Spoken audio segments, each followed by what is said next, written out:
Accusing his wife of theft, the husband and mother-in-law were rubbing their hands in court. But just as a homeless boy approached the judge and handed him a note. The morning had already long established itself, and the sun generously bathed the residence with its rays. Walking down the street was a young woman dressed in a light blue dress, which seemed to only accentuate the paleness of her face. Her high-heeled shoes echoed a nervous rhythm on the pavement, ticking away the seconds that relentlessly slipped away. The watch on her wrist showed 9:55, and the court hearing was set to start exactly at 10 o'clock. Evelyn Mason was suffocating with fear, and her chest tightened with a sense of impending catastrophe. "No, this just can't be," she muttered, clutching the handbag that held all the documents that pieced her life together. "Am I, an English teacher, really being accused of theft? God! How shameful!" But the words froze on her lips. Troubling thoughts swirled in her mind, making it hard to concentrate. Her husband, Scott Mason, the man she had spent the past 7 years with, had filed for divorce and accused her of stealing a jewelry box with family heirlooms.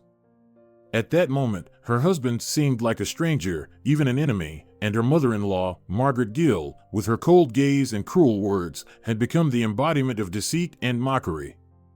Yet Evelyn understood that now, more than ever, she needed to be strong. She had to defend her honor and reputation. "No, I won't give up," she whispered to herself. "I'll fight till the end." At that moment, a taxi pulled up at the stop. Evelyn rushed towards it and called out to the driver. "Please, can we go faster? I have an important matter to attend to." "Where to exactly?" the driver asked. "To the city courthouse," Evelyn replied, gasping from anxiety. "Just hurry, please." The driver started the engine and quickly merged into the traffic. In the back seat of the taxi, Evelyn replayed the events of the past few weeks in her mind. Scott, captivated by a young colleague, had become cold and distant. Margaret, meanwhile, had continuously mocked her simplicity, helplessness, and inability to have a child. And then, to top it all off, this accusation of theft, and what a theft it was. Her thoughts swirled. Evelyn recalled every piece of evidence proving her innocence, every argument, every detail that could disprove the accusation. But fear weighed heavily on her, preventing her from focusing on what truly mattered. Finally, the taxi stopped in front of the courthouse. She quickly paid and, jumping out of the car, almost ran towards the entrance. Inside, there was a cozy dimness, and the arched hallway smelled fresh, as if it had just been cleaned. Evelyn hurried toward the courtroom where her case was to be heard. Soon, she stood before a heavy oak door with a bronze handle, engraved with the words "Courtroom Number 2." She took a deep breath and opened the door. The courtroom was small but spacious enough, equipped with everything necessary. There was a large desk for the judge, and next to it, a slightly smaller one for the clerk, who had a computer and stacks of documents. A closed filing cabinet stood a bit farther away, and along the walls were several rows of benches for the public. In the center of the room stood a large table for the parties involved in the proceedings, with 2 chairs and a microphone. The room was already filled with people. Evelyn approached the clerk, who was seated at the desk, filling out some paperwork. "Hello, I'm Evelyn Mason. I was summoned to court regarding a divorce and theft case." The clerk glanced up at her and checked the list of cases. "Yes," she said, "your case is up now, number 112. Please take a seat." Evelyn nodded and looked around uncertainly. Out of the corner of her eye, she saw the judge, a woman in a black robe with stern features. Next to her sat the court clerk, recording something in the minutes. Across the room sat Scott and Margaret. Her husband sat casually, a smug expression on his face, frequently exchanging glances with his mother, who sat with a cold, impenetrable gaze. The lawyers for both sides were present as well. On Scott's side was Lewis Morton, an experienced lawyer with many connections in the legal world. He exuded confidence and frequently smiled, as if reassuring his client. Evelyn's lawyer, on the other hand, was a young woman with a gentle face and a shy smile. Evelyn instinctively stepped back, feeling all eyes on her, piercing through her like arrows. In that moment, her legs felt weak and her hands were clammy with cold sweat. "Evelyn," the judge's voice rang out, "please take your seat at the participants' table." Nervously swallowing and casting confused glances around the room, Evelyn approached the table. "Evelyn Mason will now testify," the judge announced. "I hereby open the court session regarding the divorce of Scott and Evelyn Mason, as well as the theft of property from the Mason family, as claimed by the plaintiff." "Your Honor," Scott's lawyer said, rising and bowing respectfully to the court, "my client, Scott, accuses his former spouse of stealing a family heirloom, a set of antique silver jewelry." "Your Honor," Evelyn's lawyer, Alice Williams, immediately objected, "my client categorically denies the charges. She never took anything belonging to her former husband without his permission. This is either a mistake or a deliberate false accusation." "Evelyn," the judge said, "you may now present your version of the events." Evelyn remained silent for a moment, reliving everything in her mind. "I am innocent," she said softly. "That day, my husband had gone on a business trip, and I stayed at home. It was about a week before we had our final argument, and I moved out to a rented apartment. Margaret said she needed to clean my room. She likes to keep the house tidy. I was busy with work and didn't pay attention to it. Only later did I realize that she had moved things and didn't put them back in their place." "How long was she cleaning?" the judge asked. "About 2 hours," Evelyn replied. "During that time, I went outside to work in the garden." "And where was this antique jewelry during the cleaning?" Scott's lawyer asked. "Margaret was cleaning my desk," Evelyn answered. "There were magazines, books, student papers I needed to grade, and photographs. I don't remember what else. The jewelry box was on a shelf nearby." "But during the cleaning, you didn't notice anything valuable missing from the desk?" Scott's lawyer pressed. "No, I was focused on my work and wasn't paying attention to what was happening around me." "Evelyn," the judge began, "you must understand that your statement about not noticing the disappearance of valuable property sounds unconvincing. You could have noticed that a valuable item was missing from the desk. Given that, you had the opportunity to hide the jewelry before Scott returned from his business trip." Evelyn felt a surge of anger boiling inside her. "Your Honor," she exclaimed indignantly, "I am not guilty. Margaret was the one cleaning in my room, and she could have taken the jewelry box to later accuse me of theft. She's never liked the fact that I married her son. She always wanted him to marry someone from his own circle." "Margaret," the judge said, "you may now speak."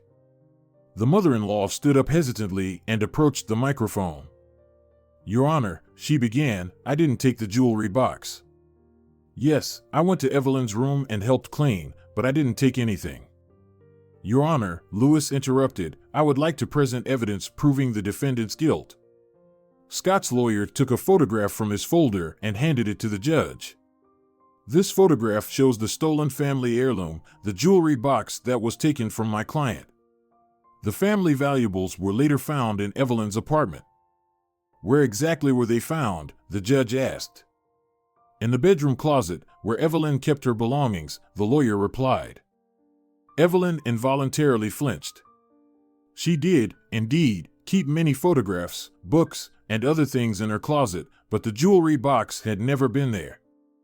"Your Honor," she exclaimed, "I truly don't know how those items ended up in my closet." At that moment, the courtroom fell into a tense silence. Then, the door to the courtroom quietly creaked open, and a tousled head appeared in the doorway. A second later, a boy of about 10, with a frightened look in his eyes, stepped inside. Judge Deborah Rhodes was about to ask what was going on when the boy, looking like a street urchin, quickly ran up to her and handed her a crumpled piece of paper. "Oh, it's a note," a murmur of concern swept through the courtroom. Before anyone could react, the boy darted out of the room in an instant. Judge Deborah carefully unfolded the paper and skimmed it with her eyes. The security guards in the room visibly tensed, unsure of what to expect and fearing a reprimand for letting the boy slip in unnoticed.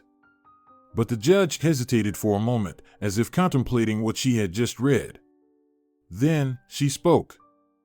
Evelyn, considering the evidence presented by the opposing side, I find it necessary to send this case for further investigation, as well as the issue of the divorce and the subsequent division of property, if any, said the judge. Scott frowned and looked anxiously at his mother. Margaret shrugged, as if to say, "What can I do?" The judge's decision is final. Evelyn, meanwhile, lowered her head, feeling utterly drained. At that moment, she was overwhelmed by despair and hopelessness. How had she let her life unravel because of such an absurd accusation? "The court is adjourned," the judge declared. The courtroom filled with murmurs of discontent. Evelyn left the room with a heavy heart. Who was that boy, and why had he brought that note? It seemed unlikely that anyone present could shed light on the situation. "What happens now?" she asked her lawyer, standing outside the courthouse. "How am I going to prove my innocence?" "Evelyn," Alice replied, "try to see the positives as well as the negatives. We now have time to gather additional evidence and verify the authenticity of the photograph presented in court as evidence. I'm confident we can refute the accusation." Evelyn nodded wearily. If that's how it was, then so be it. Deep down, she wasn't sure what to believe anymore, but she had no choice. She had to fight for her honor. After such a frustrating and conflicting day in court, she still had to go to her job at School Lyceum No. 3, where she had been teaching since she graduated from the Pedagogical Institute. As Evelyn walked a significant distance from the courthouse, she stopped. Truth be told, she still couldn't believe how abruptly her life had been turned upside down. Just yesterday, she had been an ordinary, unremarkable teacher, and today she was accused of theft, with the threat of being publicly shamed hanging over her. How could I have been so naive, she thought, reflecting on the judge's words, which rang in her mind like a sentence. How could I have trusted Scott and his mother? Suddenly, her thoughts were interrupted by the screech of brakes and a scream. Evelyn saw an unfamiliar man in a wheelchair rolling uncontrollably toward the street. It seemed that the brakes on the old chair had failed, and an elderly man standing on the sidewalk was frantically waving his cane and shouting in desperation, but he couldn't stop the wheelchair. In an instant, Evelyn sprang into action, rushing toward the man. Using all her strength, she pushed the wheelchair away from the road. The man came to a halt just inches from the wheels of a passing bus, while Evelyn, losing her balance, fell hard onto the asphalt, feeling a sharp pain in her leg. For a moment, everything around seemed to freeze.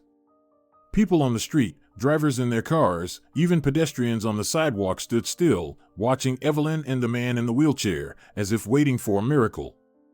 "Thank you so much," the stranger said, struggling to catch his breath. "It looks like you just saved my life." "Oh, it's nothing," Evelyn whispered. "I couldn't just stand there and watch." "You're an amazing woman," he said. "I'm Timothy." "What's your name?"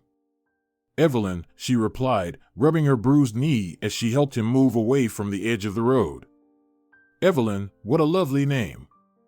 "I want to thank you again," Timothy said with a smile. He trailed off, suddenly lost in thought. "Just what?" Evelyn asked cautiously. "I just don't know what to do." He sighed. 2 hours ago, my son, Walter, went to the store and still hasn't come back.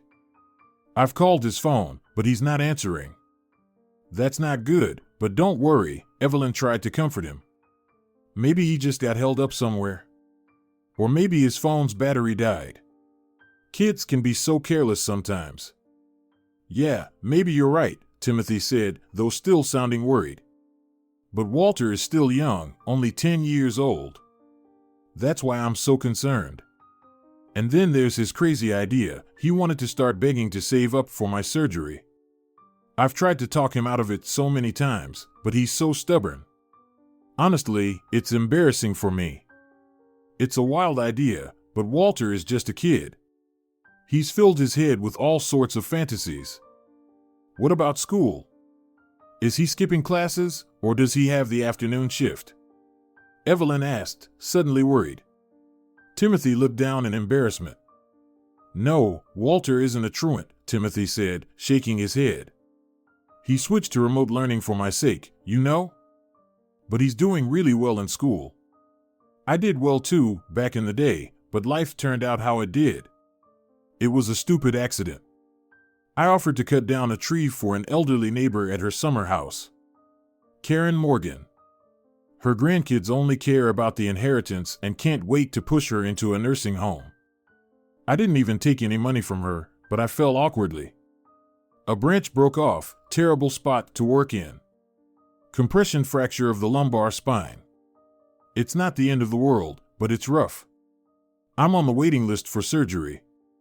In the meantime, I do some carpentry at home to make ends meet. Small stuff like furniture, jewelry boxes, picture frames. My wife passed away 5 years ago. Evelyn's heart tightened with pity as she imagined this man, bound to a wheelchair, trying to earn a living while his son resorted to begging to save up for his father's surgery. How does Walter know about the surgery? Evelyn asked, gazing at Timothy's withered face, lined with wrinkles that hinted at a difficult life. I told him everything, straight up. I can't hide the truth from my own son. I thought it'd help him understand, make it easier for him.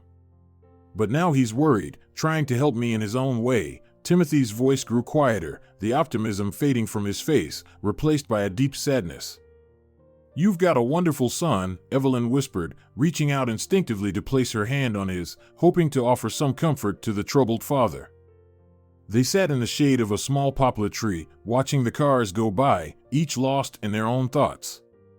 Passers-by glanced at the unusual pair curiously, some feeling an inexplicable urge to offer them some change.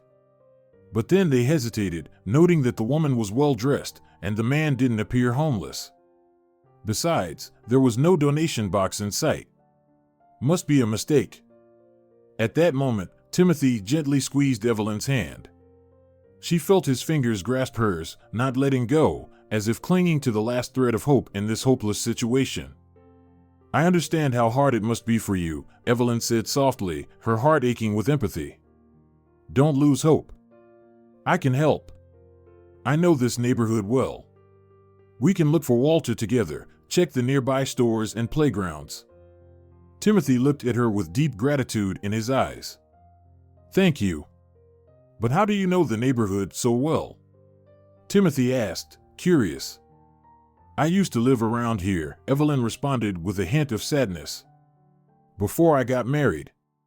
I had a small apartment from my parents. We sold it, added some money, and bought a house together with my husband. And now, we're going through a divorce, fighting over the property. Timothy nodded in understanding, sensing that the topic was painful for her and not wanting to press further. Just then, his phone buzzed insistently. As he looked at it, his face lit up with joy. It's Walter. Finally, he exclaimed, relieved. Evelyn smiled and discreetly stepped away to give him some privacy. Her bruised knee throbbed, but she tried to ignore the pain. As it turned out, Walter had been found and was only a few minutes away from where his father was. Realizing she needed to get to work, Evelyn warmly said her goodbyes to Timothy, making sure to get his address and phone number, just in case. Timothy smiled back and watched her walk away with a grateful expression. The walk to the school felt never-ending. Each minute was filled with Evelyn's swirling thoughts about everything that had happened. Only when she finally reached the schoolyard did she manage to shake off the weight of it all. Soon, she spotted her favorite student, Aaron Jackson, running towards her, waving enthusiastically. Aaron was a senior and known for her sharp wit and openness. Evelyn admired her cheerful attitude and eagerness to learn. Mrs. Evelyn, Aaron called out as she approached. You handled that so well. What are you talking about?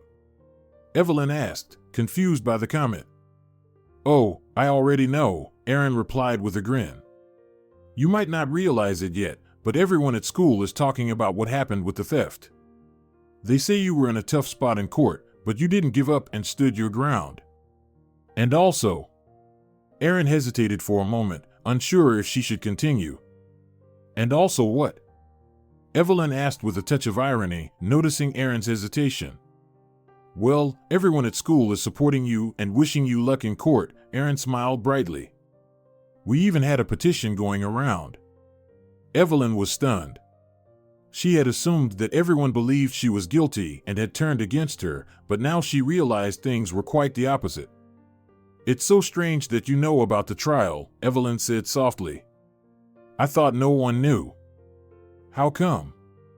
Erin scrunched her face. "Everyone knows. We have informers in every class." Evelyn laughed. Indeed, children had their own channels of information. "Well, thank you for the support, Erin," she said. "It's very kind of you. But now I need to get to class." "Don't mention it," the girl replied. "You're our favorite teacher, and we all believe you're innocent." As they reached the school building, Evelyn thanked Erin and entered the lobby, where she was met by Ronald Hall, the vice principal and her sworn enemy. He had tried to frame her several times before, looking for any excuse to get her fired. Evelyn felt a deep aversion towards him but was forced to work with him. "Hello, Evelyn," Ronald said, trying to mask his emotions. "How did the court go?" "Not well," she answered honestly, "but I think everything will turn out fine." "I hope so," he grumbled. "I told you not to get involved in this mess." "What am I supposed to do now?" Evelyn asked, hoping to find some support in Ronald's eyes. "Do?" Ronald smiled broadly. "There's nothing to do. Just wait for the next hearing." "No, I plan to take some action," Evelyn protested. "I want to prove my innocence." "There's nothing to prove," Ronald smirked. "You've already dug your own grave." "Please, don't be so harsh," she said quietly. "I'm not harsh, just pragmatic.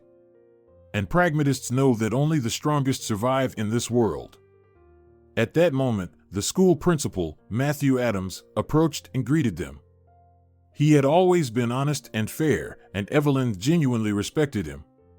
A man of old-school values, Matthew believed in humanity and justice. "Evelyn," the principal said, giving her a gentle handshake, "I'm very glad to see you. I know it's been tough for you in court. I want you to know that my colleagues and I are on your side and believe in your innocence." "Thank you," she replied with a smile. "It's so reassuring to hear that." "Well, if that's the case, let's head to your classroom," the principal said. "Your lesson starts in 15 minutes. Evelyn nodded and walked down the corridor.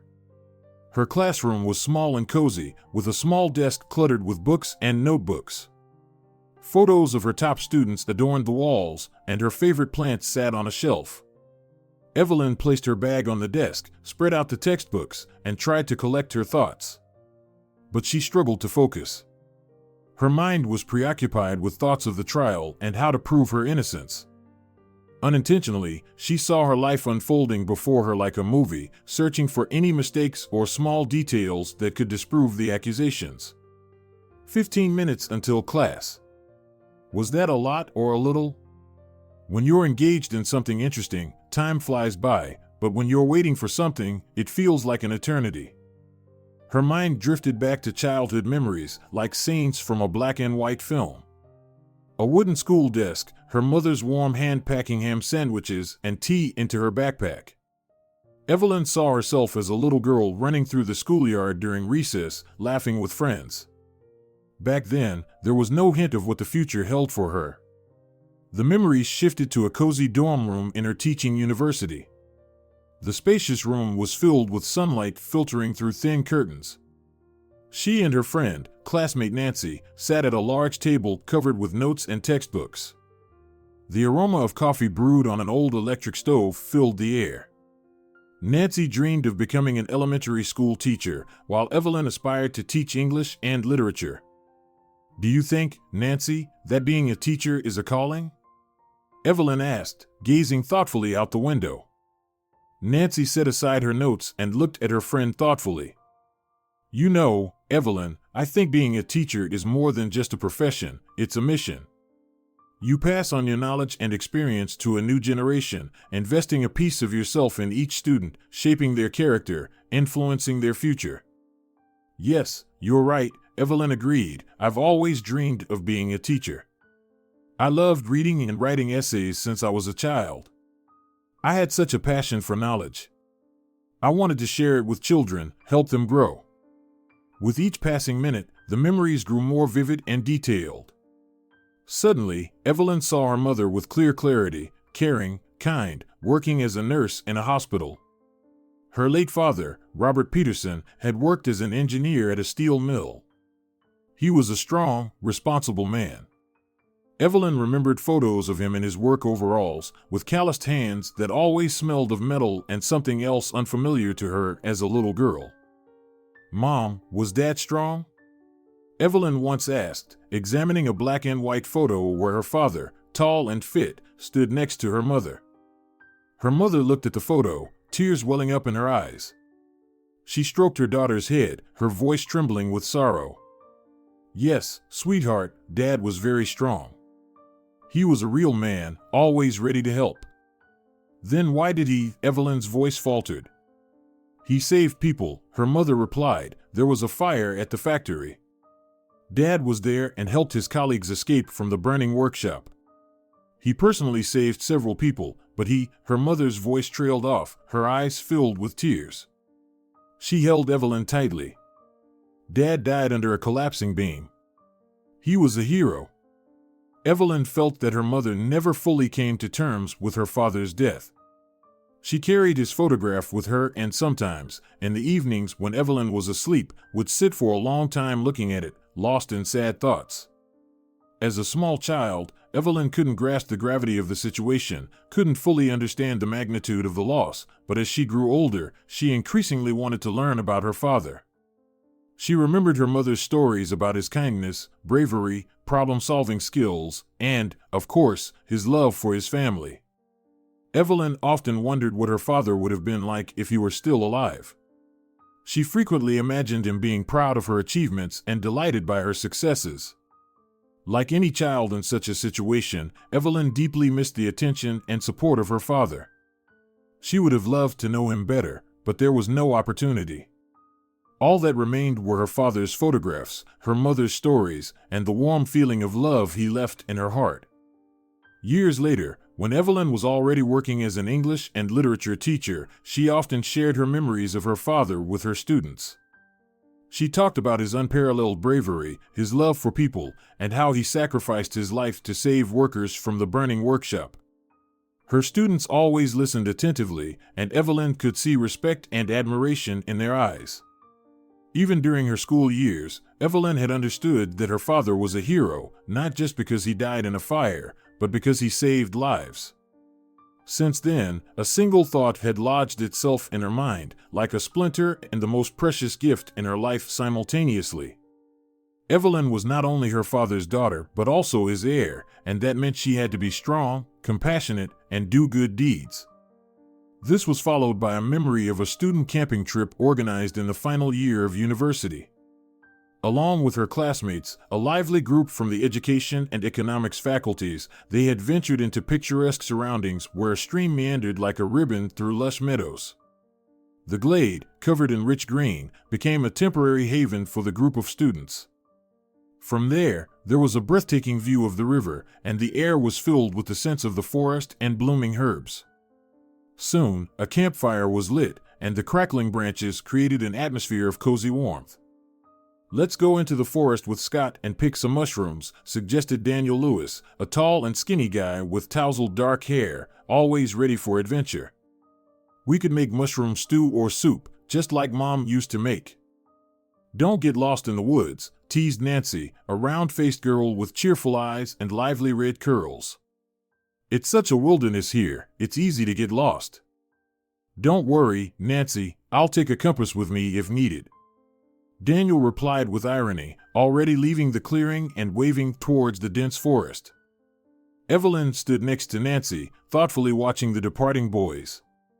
For a moment, she thought she saw something special, something mysterious in Daniel's dark brown eyes. Evelyn shook her head, trying to dispel the vague, undefined feeling. Even her friend didn't know that Evelyn had been harboring a secret affection for Scott for several months, but she hadn't dared to admit it. Evelyn suspected that Scott was unaware of her feelings. Yes, he liked her calm demeanor, sometimes even a bit dull. Moreover, Scott didn't pay much attention to her passion for literature and art, but he was so straightforward, sincere, and kind. He lacked any pretentious charisma, any pomp, and any insincerity. He was just a good guy. He was like a blank slate on which one could write a new story. That, perhaps, was what attracted Evelyn to him. That day, the young people wandered through the forest for a long time, collecting mushrooms and not noticing how they had strayed apart from each other. Eventually, Scott disappeared. Nancy and Evelyn immediately started searching together with Daniel. They made their way through the dense forest, carefully stepping over tree roots.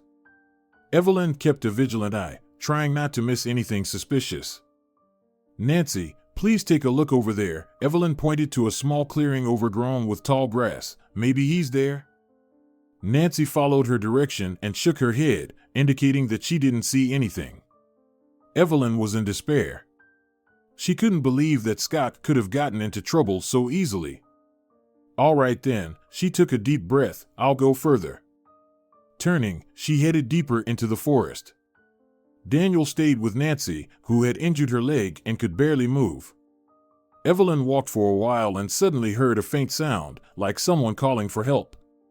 She stopped and listened. The sound was coming from deep within the forest. Evelyn moved cautiously in that direction, pushing through the thick undergrowth.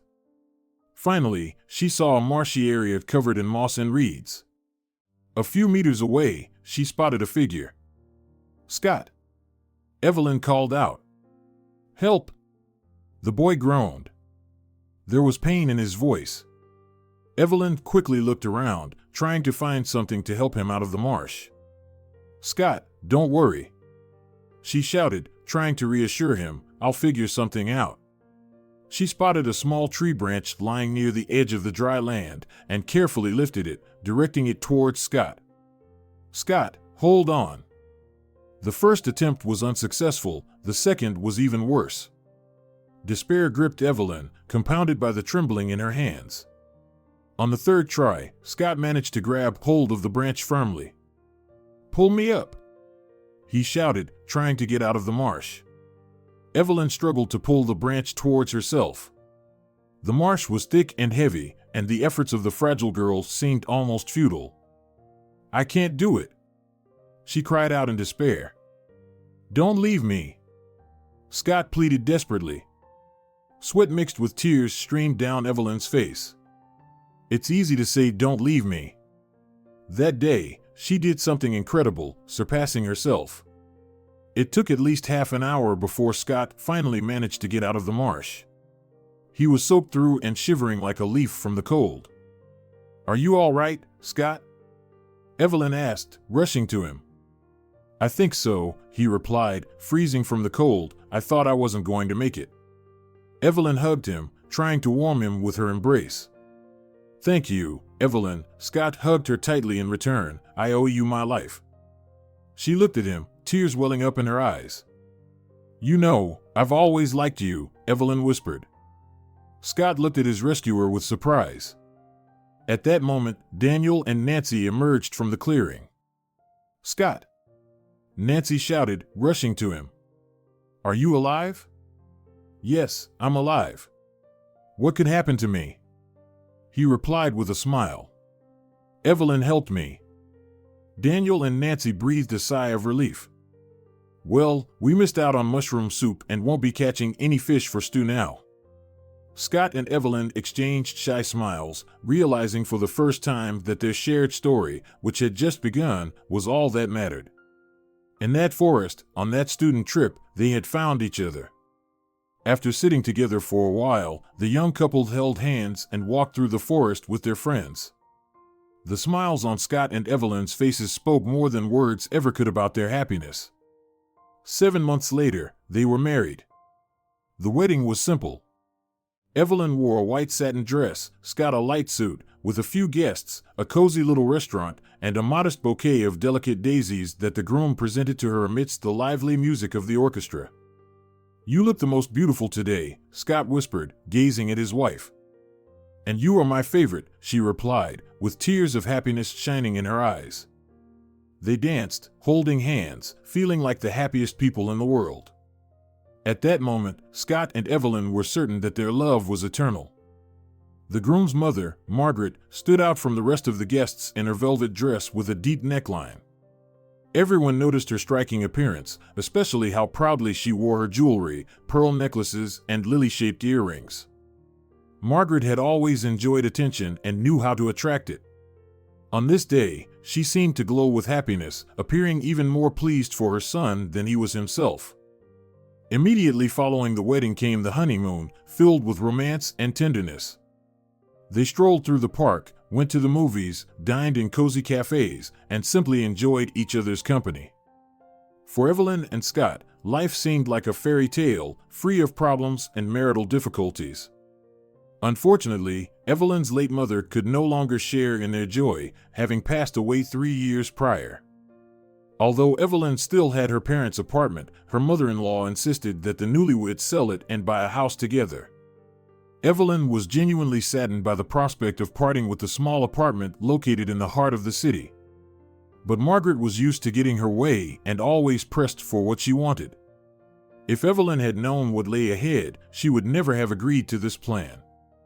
Since Scott had completed his studies in economics, his work was related to business and everything surrounding it. He drifted from company to company before settling into a position at a firm that sold foreign medical equipment. Evelyn, on the other hand, had a simpler choice for her job. Without much thought, she went to the local school situated near their newly acquired home. As all the paperwork and arrangements were handled by Margaret, Evelyn felt at ease and was able to focus on her work as much as she needed. Scott spent long hours at the office, increasingly immersed in the business world. As a result, Evelyn spent most of her time with her mother-in-law, spending evenings together and watching trivial television series. Naturally, this was only possible on weekends when Evelyn wasn't buried under a stack of students' notebooks to grade. "You're so attached to that school, Evelyn.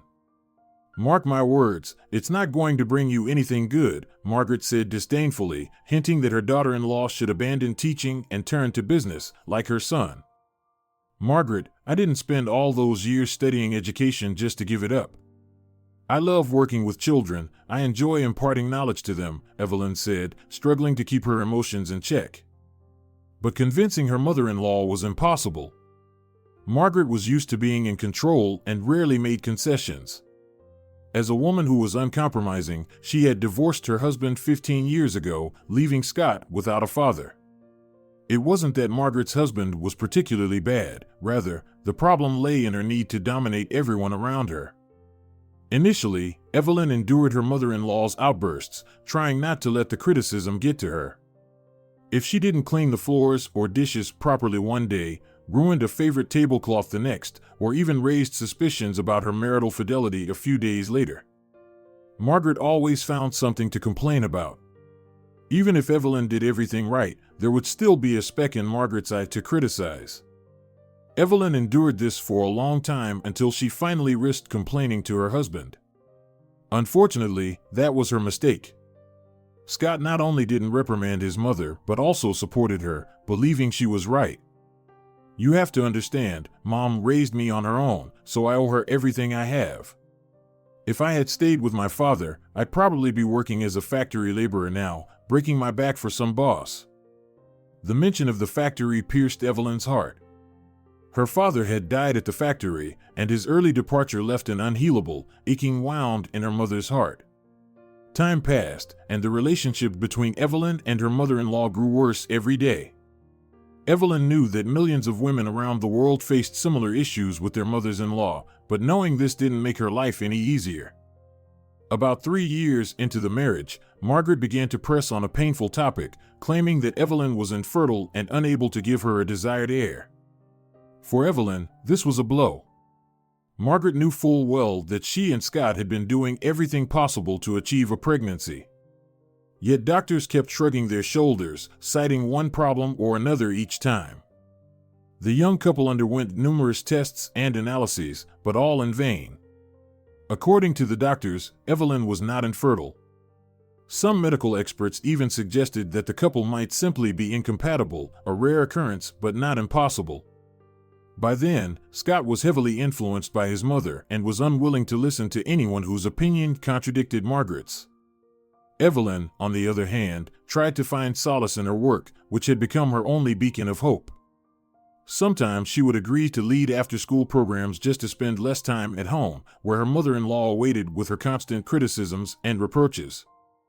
When the divorce came, Margaret pretended that the house had been bought with Scott's money and that Evelyn had no claim to it whatsoever. "My son is in business and earns a decent amount. That's how we bought the house. What could you possibly have earned from selling your apartment? It probably didn't even have any renovations." Such injustice made Evelyn's eyes well up with tears. Setting aside a stack of homework assignments, she went outside to get some fresh air. The tears choked her, making it hard to concentrate on grading papers. How had Scott, once a kind and gentle man, turned into a home tyrant who was away on business trips for weeks on end? And when he did come home, he behaved as if Evelyn were not his wife, but a servant. At first, she didn't even think about divorce, believing that eventually she would manage to get along with her mother-in-law and become, if not the beloved daughter-in-law, at least the first and only. But when Evelyn discovered that Scott was cheating on her during his business trips, it was a devastating blow. The scent of women's perfume and lipstick stains on his shirts spoke louder than any words, and his excuses seemed dull and absurd. Initially, Evelyn tried to believe him, thinking it was all a misunderstanding. The lipstick stains were from a casual hug during a business meeting, not from a passionate night. But things had gone too far. Evelyn realized how deeply she had been deceived. All attempts to confront her husband proved futile. Scott would retreat into himself, go to another room, and sometimes steer the conversation so that Margaret could seize the opportunity to vent her anger on her daughter-in-law. "Scott, I can't do this anymore. I'm going to file for divorce," Evelyn announced one morning over breakfast. The confession was not easy for her. This was evident from the bright blush that flared up on her cheeks. "You're saying you're going to file for divorce? Aren't you getting a bit too ambitious, dear? What do you need a divorce for? Do you hope to claim half the house? Forget about it. You won't get anything from him," Margaret spat out with malice. Evelyn went pale. "If you've forgotten, this house is also mine. I contributed half the sum from the sale of my parents' apartment, which, by the way, was in the center. It was worth a good amount even then, and now it's worth even more." Margaret bit her lip and looked at her with a squint. "Oh, watch out, Evelyn, or you might regret it. Don't mess with me. If I say the house belongs to me, then it's mine and that's final. And if you try to make trouble, I'll hire lawyers who will make you look guilty. You'll see, you'll end up paying Scott compensation for the years he spent with you, and their fees will fall on you too." Tears sparkled in Evelyn's eyes. She couldn't believe it. How could the guy she had saved from the swamp turn into such a moral monster who only cared about himself and his mother's comfort? Despite Margaret's tirade, Evelyn was undeterred, and that same day she consulted a lawyer. Unfortunately, she was unaware that Margaret had already planned her next moves and was preparing to deliver a surprise that would leave Evelyn reeling for a long time. All this flashed before Evelyn's eyes during the 15 minutes she spent in her classroom. Waves of memories threatened to pull the young teacher away, but she shook her head and pushed the intrusive vision aside. No matter what, she had a class ahead that she needed to conduct properly. After all, teaching is a profession where you cannot afford to show your emotions in public. You must teach and impart knowledge to the children no matter what. Fortunately, the 7th grade class went splendidly today. The students were well prepared and answered questions clearly and accurately. Even those who had always struggled with poor grades managed to earn solid B's today, bringing joy not only to their parents but also to Evelyn. Unfortunately, towards the end of the lesson, one of the girls, Carolyn, fell ill, and Evelyn had to call a doctor. It turned out that the girl had developed a high fever due to a severe allergy to one of the flowering plants. Identifying the allergen proved quite difficult, so the doctor had to use an antihistamine. Meanwhile, Evelyn was calling Carolyn's parents to pick her up, and the rest of the workday passed without incident. It turned out that the day went by rather quickly, which certainly pleased Evelyn. As was her habit, the young teacher always left among the last to avoid crowding with the students and to enjoy a bit of peace. To her surprise, as she was heading out, Evelyn spotted her recent acquaintance, Timothy, standing across from the school. He was greeting a young boy, about 10 years old, who was carrying some folders and papers. Evelyn remembered that Timothy had mentioned his son was studying remotely and occasionally brought completed assignments to school for evaluation. It seemed ordinary enough. Remote learning is permissible nowadays, and anyone can opt for it if necessary. The key is having the strength to handle the material. However, as Evelyn looked closer, an uneasy feeling came over her. She realized that the boy Timothy's son was actually the same child who had delivered a note to the judge. Now she understood why the boy had been absent when Timothy eagerly awaited his return. Seeing Evelyn from a distance, the man smiled and, maneuvering his wheelchair, hurried over to her. "I didn't expect to see you again today. Do you teach my son?" he asked, but Evelyn shook her head. The boy's face was unfamiliar to her, and he was probably taught English and literature by someone else. After all, there were several other teachers in the school whose knowledge and skill were just as good as Evelyn's. The boy, however, clearly recognized her and appeared noticeably embarrassed. He clung to his father's wheelchair and lowered his eyes in guilt.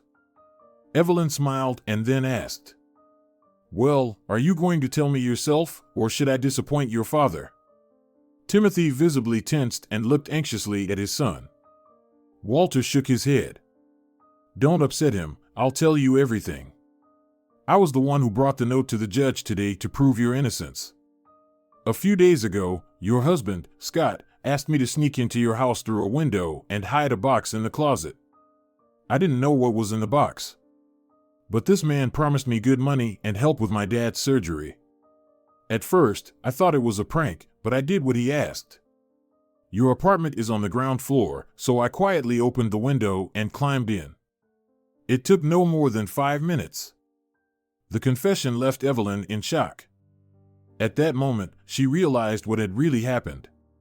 While she had been agonizing over how the supposedly stolen box had ended up in her rented apartment, the truth was quite simple. Scott had simply found the boy on the street, offering him some work. The plan was straightforward. Walter was the ideal candidate for the job. If the boy had been caught, he couldn't have been sent to jail or a juvenile detention center due to his age. Moreover, his small frame made it easy for him to slip through the window and hide the box in the closet. The most painful part was that the boy didn't even realize he was committing a crime. He thought he was just preparing a surprise for an unknown lady. Unfortunately, that surprise turned into a court case that threatened to tarnish Evelyn's reputation in the entire city. "Well, son, you've really made a mess of things. God, I'm so ashamed I can't even look you in the eye," Timothy whispered in frustration, gripping the wheels of his wheelchair. "It's disgraceful, what can I say?" But Evelyn did not judge the boy. "Walter, don't worry, everything will be all right.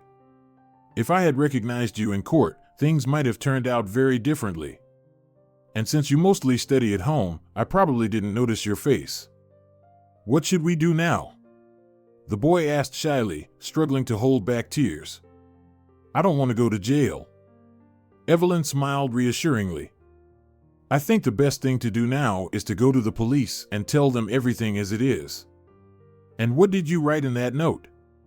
Walter sniffled and quietly replied, "My conscience started bothering me when I found out there was going to be a trial. I felt ashamed, so I wrote a note to the court saying that you weren't guilty and that someone had planted the box on you." Timothy shook his head in resignation. He knew that the note alone wouldn't serve as testimony in court. However, if Walter went to the police with him right away, they might be able to prevent Evelyn from going to trial. To support the boy's father, Evelyn placed a hand on Timothy's shoulder and encouragingly said, "Don't worry, everything will be fine. And your son is just wonderful. He wasn't even afraid to sneak into my apartment to help you. Such a son is truly valuable." Evelyn's words brought a warm smile to Timothy's face. A few minutes later, the trio headed to the nearest police station to give their statements. Naturally, the police had no reason to doubt the sincerity of young Walter's words, especially with the supporting note he had written to the court. That same day, a case of fraud and defamation was opened against Margaret and her son Scott. About a month later, a second court session took place. This time, the accusation was directed at the mother-in-law and husband, who, upon admitting their guilt, were ordered to pay Evelyn half the cost of the house. Additionally, the criminal pair was required to compensate for moral damages, which amounted to the same sum. With a mental smile of triumph, Evelyn winked at Timothy in his wheelchair, knowing he had no idea how she planned to spend the money. 5 weeks later, Timothy underwent the surgery, which Evelyn fully funded. Walter was overjoyed, and hugging the young teacher, he called her Mommy Evelyn. She smiled and called him a little joker.